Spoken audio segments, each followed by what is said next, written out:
Hey guys, this is how to use the green screen in Davinci Resolve. So first thing I did was just import a green screen video of Santa dancing and a video of a stock video of just people walking. So I'll just put that over here, and then I'll get the green screen video and put it on top of it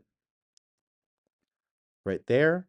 And okay, looking good so far. So what I need to do is that to make that green disappear. So what I need to do is just click on this color, the color option in the panel at the bottom. And then what I'm gonna do is right click over here. Let me just scroll to the left a little bit and right click over here, then click on add alpha output. Then you're gonna connect this node to this dot right there. And then select the pointer, make sure that the first one is selected, and then click on the green screen. But this is not what we want. We only see the green screen, right?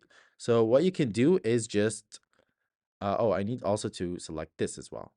So what we can do is just invert it by clicking on this button. So now you can only see Santa dancing.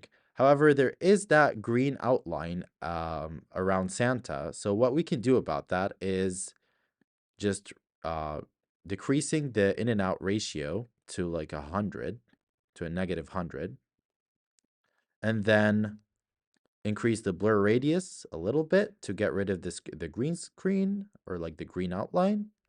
And yeah, that's pretty much it. Let's try it out. Looking pretty good. All right, you got some moves, Santa. And yeah, that's pretty much it, guys. Hope that video is helpful.